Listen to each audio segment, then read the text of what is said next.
All right, welcome to Evolution Gaming's podcast. This is episode 5. I'm here today with Braden. This is here is Crisis Killer, and today we're going to talk about the upcoming game of Halo 4, which comes out this fall. Woo. Braden, why don't you start us off? Give us a little detailed information about this game.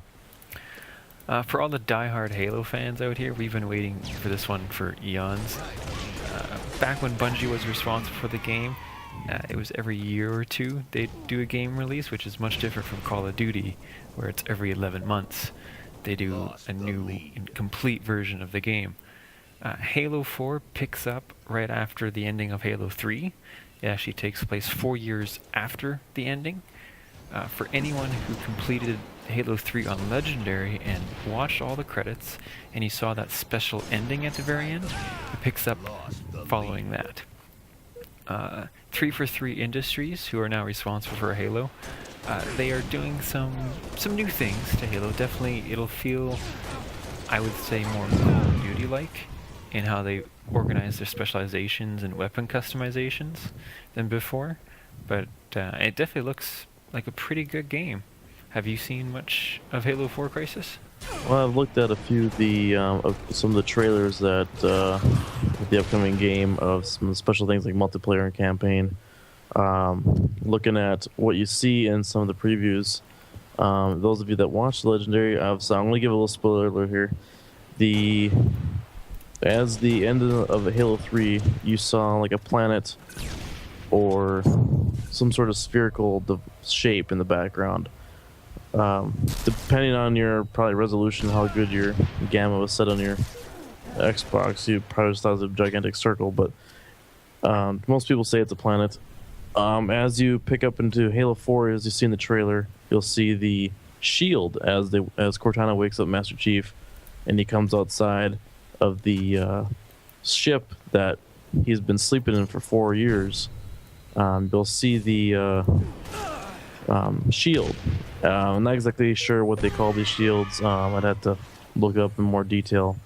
But these shields were apparently made to protect specific beings of the universe or whatever lives on the planet behind it. These shields were, they're pretty big, and they have a gravitational pull to suck things in. That's what happens when Chief gets woken up. But other than that, like I've seen a little bit here and there of gameplay.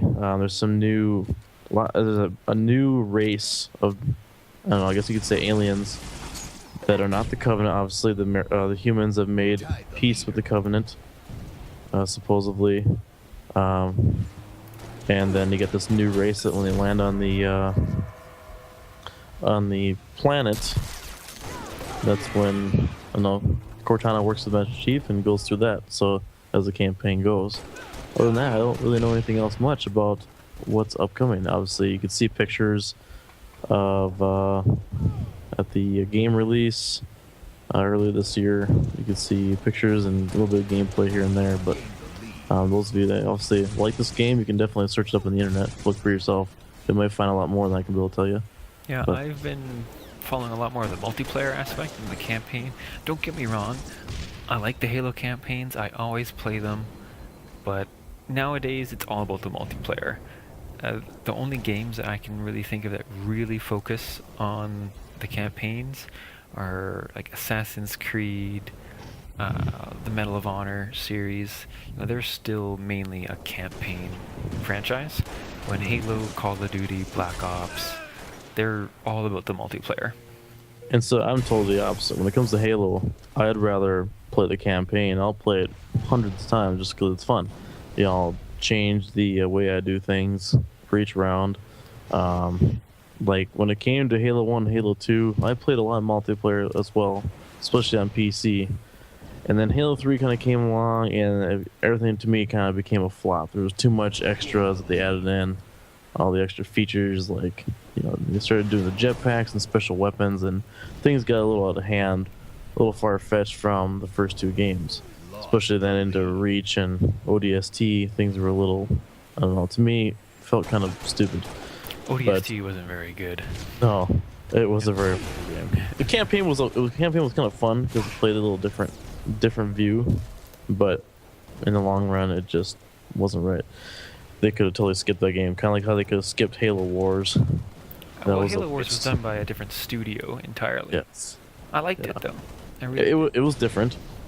Yes. Uh, the one thing I couldn't stand about that game is like I'd tell somebody to do something to go attack the specific people, and they would just stand there and not do anything. I was like, really? Click, click, click, click.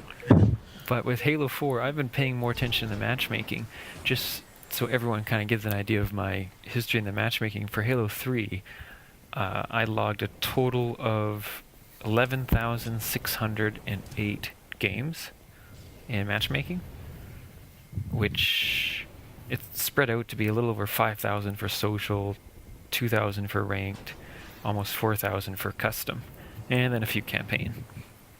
So I played Yeah. lots of multiplayer, and so far what I've seen from the Halo 4, it looks pretty good, especially with what they did to some small little tweaks, which I really like. One is, before when you got like a killing spree or a headshot, you'd always hear the headshot, killing spree, and you'd have the little icon pop up on the bottom left-hand side.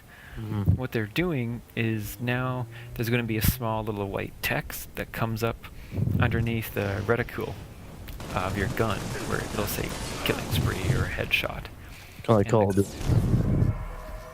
Pardon me? Kind of like Call of Duty, where Yeah, it's similar. on your screen. Yeah. Yeah, it's kind of more in your face, but it's still quite small. And they also, for the multiplayer, whenever you actually make contact with a person, especially headshots, your reticle lights up on the corners, telling you that you actually hit them. And more specifically, you actually got them in a headshot. Which I think is a little more like noob friendly, but still handy. Yeah. And for the customization, this is really where they're kind of Call of Dutying, I would say, it up. I love customizing, having your 5, 10 different kits on Call of Duty. They're great, you can customize them.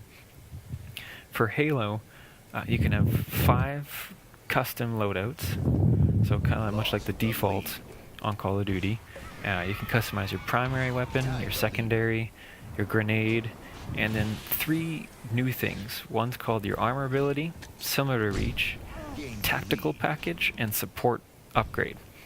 Now, what those last 3 are is in a new game mode called Infinite Slayer. It kind of resembles almost Drop Zone from Call of Duty Modern Warfare 3, where you'll be playing your game, you'll slayers, you get points for killing, assists, even distracting enemies. And as you get more points as the player, you can then ask for weapon drops. So if your armor ability one is, say, Prometheus Vision, this is the big one. It's the one that you can see through walls. Enemies will show up as red and you can physically see them. It does have a cooldown period, so you can't just chill out with your vision all the time in a corner and just do callouts for your teammates. Tactical package would be like a weapon upgrade. I don't know if you've ever seen, it's this, I think it's called Bounce Shot. It's a shotgun that the rounds will bounce off walls and they detonate, much like grenade launchers, so you can control when they detonate. And then there's this support upgrade.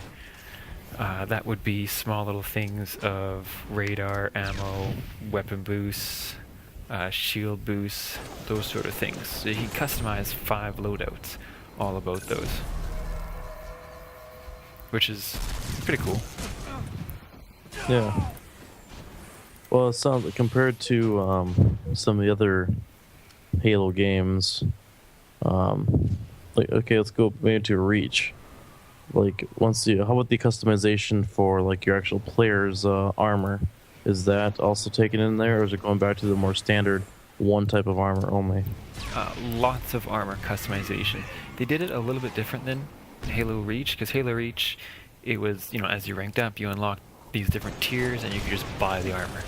What they're doing in Halo 4 is there's still the same aspect of tons of different armor configurations, but it's still kind of the unlock path, but it's a specific path. So once you reach up to level 50, you can then choose to go down these avenues, so to say. I think they're called what are they called? Yeah, specializations, where they include an armor mod, armor set skin, a weapon skin for your gun, foreground, background, and a visor color. And each of them have different attributes. Some of them clear the wet work, which it'll have more stealth armor. Pioneer, you get more XP, and each of these have a completely different set of armor than the other one. But you can't switch between them, so if I pick Pioneer, I'll have to level up Pioneer the entire way before I can select, say, Tracker or Engineer. So I look at all these new changes, and I kind of wish like it would go back to a little more old school, where I like just old basic. school Halo 2, I wish they Halo 3. like even Halo 1, just basic armor and guns. That's the That thing I always liked about Halo versus Call of Duty was everyone is on the same playing field. yeah, You know, it didn't matter if I was rank 1 and I was playing a level 50 general. We had Did the the same exact guns. same guns, everything.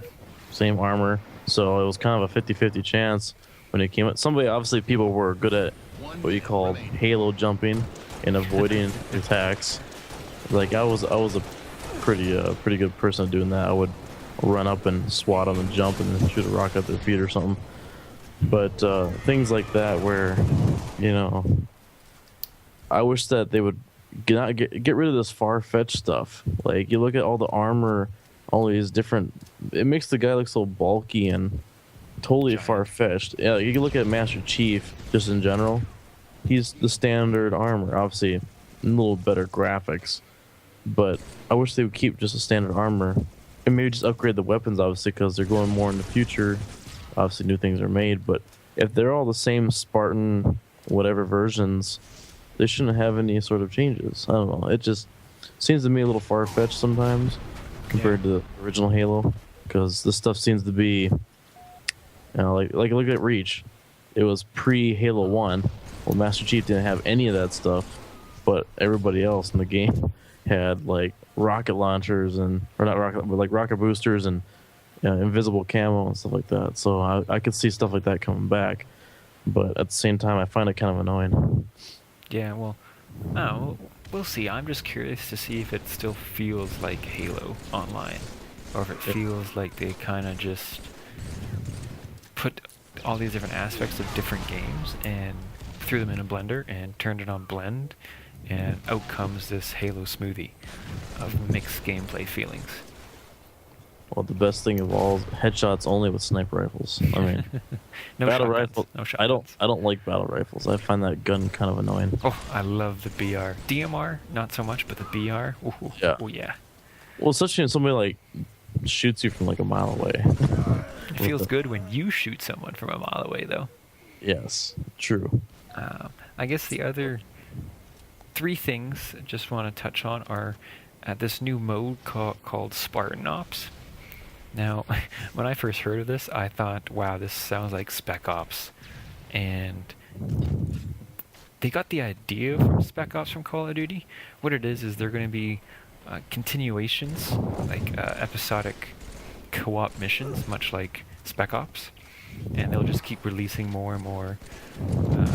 And they kind of happen off to the side of the main campaign, which is kind of cool. It adds longevity to the game. You know, if you level up all the way, you're like, oh, well, what am I going to do now? You'll have these Spartan Ops. It's something else. It's the first time Halo's really doing something like that. So it'll be interesting to see how they do it. How about the Forge world? Are they gonna still do that? Oh, yeah. Oh, That was one thing I boy. liked. I never had the patience to sit there and forge and build a map, but I knew a lot of people that did, and I think they'll be really happy with Halo 4. They're making 3 new Forge World-like maps, like the big open area, huge place where you can build tons of different types of maps. The budget has been increased to $1 million instead of, what was it before? 100,000? Yeah, it was pretty limited. It sucked. Yeah, some objects have a higher price now, though, but just the fact that they're increasing it, I think will make some a lot bigger maps and more expansive. But the biggest additions to the Forge mode will just be these small little fine touches, like you'll be able to lock an item in place now. There's a magnet system to easily align blocks next to each other. You know how in Halo Yeah. 3, it'd take you forever to nudge them so they Yeah. meet seamlessly. That magnet will come in handy, the lock feature, and there's also improved lighting now in the Forge mode. Okay. How about the skulls? Anything on word on the skulls for unlocks? I haven't heard of any skulls for unlocks yet. I'm sure there'll be tons. I always liked them. They were always fun. But I personally haven't heard of anything. If you guys hear of anything, feel free to post them in the comments. I'd love to see them, but I haven't heard any. Looks like they have like on your screen that they have the Halo 4 edition Xbox 360, the Slim edition. Obviously not 720 or anything. It's not nothing like that yet, or whatever the new Xbox will be. But as I could see there, it's like you have your Halo theme, which looks kind of dorky, and then you get 2 controllers, a headset, and then the game for some sort of console bundle, which I'm sure will cost you $400 or $500. 400 big ones. I still have my first generation Halo edition Xbox. I don't really have like edition Xboxes. I have the Halo Reach Legendary Edition, the one that came with the big statue. Not the helmet, but the figurine statue. I got that guy sitting right here. Yeah, I have the Reach one. I also have the helmet from Halo 3. Oh yeah, yeah. And I do have the Halo 3 edition Xbox 360. Ooh. I always green like. I have the ODST controller. Yeah, I do have those and the ones from Reach. Like I have quite a few different collectibles, but nothing of nothing of the significant little small things that people have that cost a little bit more. Like the little figurines that people have from like the first Halo 1 game that were like they only made like 100 of. Yeah. Yeah. I guess while we're on the topic of editions, might as well just cover them for Halo. Very simple. I guess if you count the console, they have 3 editions. Your normal $60, it's just the game. Go at it. Enjoy. It's a 2-disc game, right? You got your regular campaign and then you got your multiplayer. Yeah. I do Which, believe it's kind of annoying switching between discs, I will admit. Well, maybe in some way, like install the multiplayer disc on the hard drive, and then your other disc will let that one unlock it, so you just have the one disc in all the time. That'd be kind of nice. That would be a nice feature. I'm surprised really other games have done that. And then the other one, which is the one I will be getting on launch day, midnight launch, here I am, is the limited collector's edition. This is going to set you back $100, but in all honesty, it really is worth the $100. You get all the normal boring stuff like the exclusive, metal kind of case of your game, which I could really care less what the box looks like. Special features like how they made the game, a little story. Once again, not really big sellers for me. It's all the in-game stuff that I really like. Well, I like that when they give you extra codes for bonus armor pieces that come specifically with your case in there. And, everybody had a different one, kind of like the flaming helmet and some special other things. Yeah, I got the flaming helmet on the Halo Reach. It was. Yes, yeah. For the limited edition, for the in-game stuff, you'll get a armor skin. You'll get a skin for your assault rifle. You get an exclusive in-game emblem. Xbox Live avatar prop, armor set for your avatar. You'll get a little briefing packet that comes with an armor customization. Those are the wet work and the engineer things that I mentioned before, which is definitely a big help.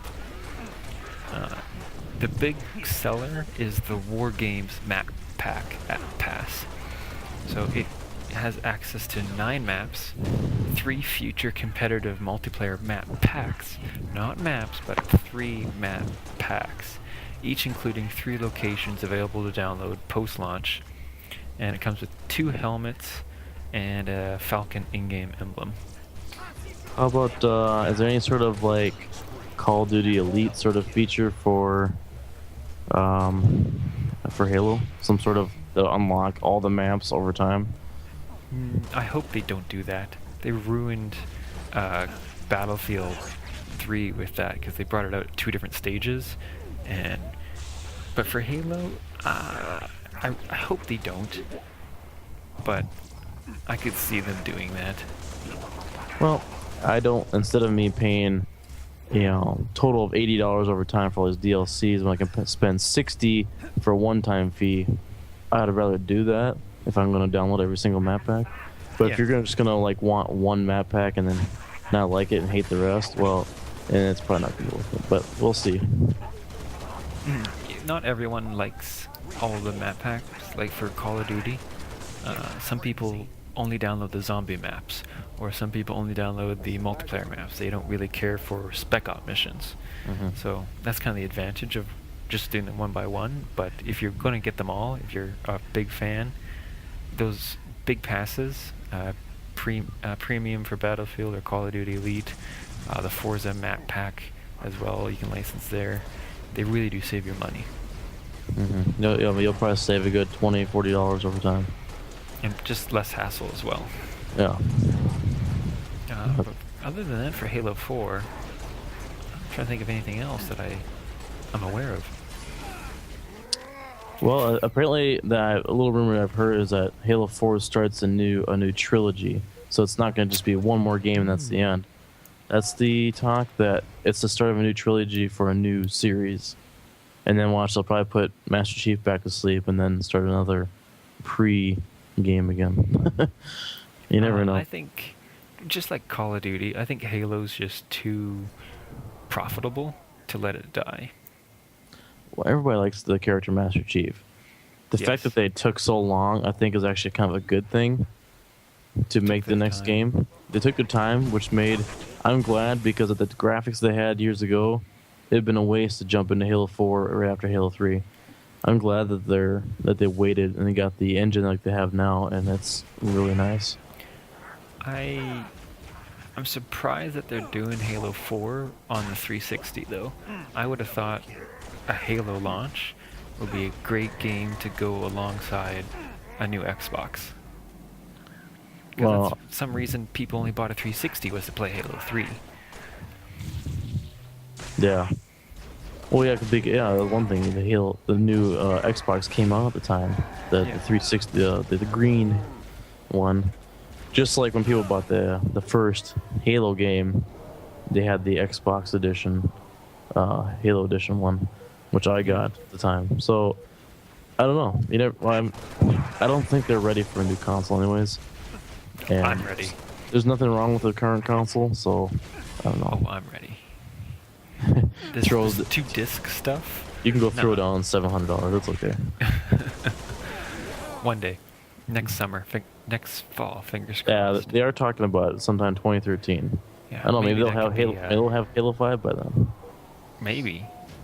Or a new Call of Duty or something. I don't know, somebody will probably spoil it with a certain game. Yeah, Call of Duty 17. Black Ops 13 or something. But yeah, they're going to start sounding funny like the iPhone 11.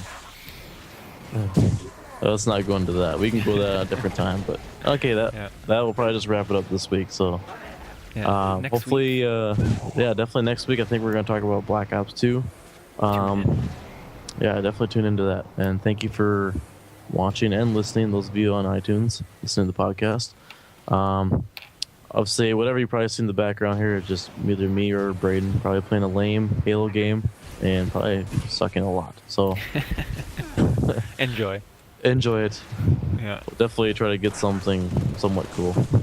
Yeah. So we'll definitely see you guys next week. Nice. See ya. Yep.